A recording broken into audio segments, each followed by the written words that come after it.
యోహాను వ్రాసిన ప్రకటన గ్రంథము 3వ అధ్యాయం. సార్దీసులో ఉన్న సంఘపు దూతకు ఈలాగు వ్రాయము. 7 నక్షత్రములను దేవుని 7 ఆత్మలను గలవాడు చెప్పు సంగతులేవనగా, నీ క్రియలను నేనెరుగుదును. ఏమనగా, జీవించుచున్నావన్న పేరు మాత్రమున్నది గాని నీవు మృతుడవే. నీ క్రియలు నా దేవుని ఎదుట సంపూర్ణమైనవిగా నాకు కనబడలేదు గనుక జాగరూకుడవై చావనయున్న మిగిలిన వాటిని బలపరచుము. నీవేలాగు ఉపదేశము పొందితివో, ఏలాగు వింటివో జ్ఞాపకము చేసుకొని దానిని కైకొనుచు మారు మనస్సు పొందుము. నీవు జాగరూకుడవై ఉండని ఎడల నేను దొంగవలే వచ్చెదను.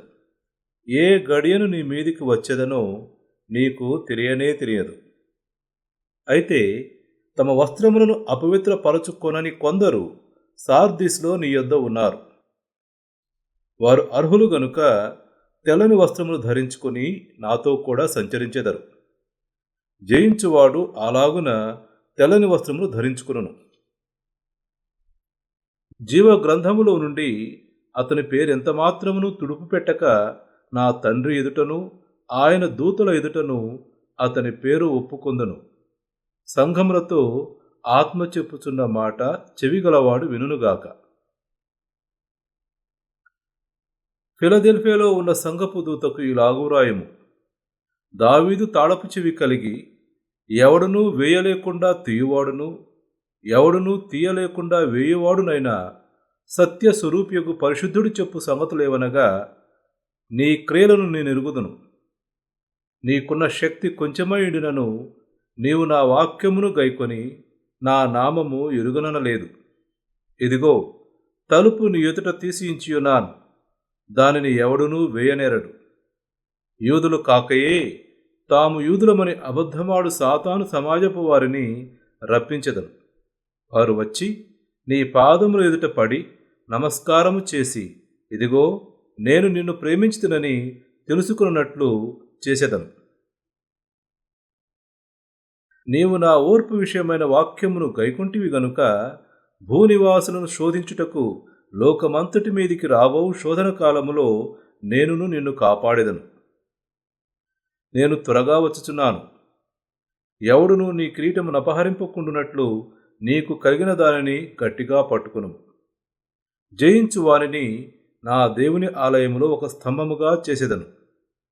అందులో నుండి వాడు ఇక మీదట ఎన్నటికిని వెలుపలికి పోడు. మరియు నా దేవుని పేరును, పరలోకములో నా దేవుని యొద్ద నుండి దిగివచ్చుచున్న నూతనమైన యెరూషలేమును నా దేవుని పట్టణపు పేరును, నా క్రొత్త పేరును వాని మీద వ్రాసెదను. సంఘములతో చెప్పుచున్న మాట చెవిగలవాడు వినుగాక. లవోదికయలో ఉన్న సంఘపు దూతకు ఇలాగు వ్రాయము. ఆమేన్ అనువాడును, నమ్మకమైన సత్యసాక్షియు, దేవుని సృష్టికి ఆదియునైన వాడు చెప్పు సంగతులేవనగా, నీ క్రియలను నేనెరుగుదును. నీవు చల్లగానైనను వెచ్చగానైనను లేవు. నీవు చల్లగానైనను వెచ్చగానైనను ఉండిన మేలు. నీవు వెచ్చగానైనను చల్లగానైనను ఉండక నులివెచ్చనగా ఉన్నావు గనుక నేను నిన్ను నా నోట నుండి ఉమ్మివేయనుద్దేశించుచున్నాను. నీవు దౌర్భాగ్యుడవును, దిక్కుమాలిన వాడవును, దరిద్రుడవును, గ్రుడ్డివాడవును, దిగంబరుడవై ఉన్నావని ఎరుగక నేను ధనవంతుడను, ధనవృద్ధి చేసియున్నాను, నాకేమీ కొదువలేదని చెప్పుకొనుచున్నావు. నీవు ధనవృద్ధి చేసుకున్నట్లు అగ్నిలో పుటము వేయబడిన బంగారమును, నీ దిశముల సిగ్గు కనబడకుండునట్లు ధరించుకున్నటకు తెల్లని వస్త్రములను, నీకు దృష్టి కలుగునట్లు నీ కన్నులకు కాటుకను నా యొద్ద కొనుమని నీకు బుద్ధి చెప్పుచున్నాను. నేను ప్రేమించు వారినందరినీ గద్దించి శిక్షించుచున్నాను కనుక నీవు ఆసక్తి కలిగి మారు మనస్సు పొందుము. ఇదిగో, నేను తలుపునొద్ద నిలుచుండి తట్టుచున్నాను. ఎవడైనను నా స్వరము విని తలుపు తీసిన ఎడల నేను అతని యొద్దకు వచ్చి అతనితో నేనును, నాతో కూడా అతడును భోజనము చేయుదుము. నేను జయించి నా తండ్రితో కూడా ఆయన సింహాసనమునందు కూర్చుండి ఉన్న ప్రకారము జయించు వారిని నాతో కూడా నా సింహాసనం నందు కూర్చుండనిచ్చెదను.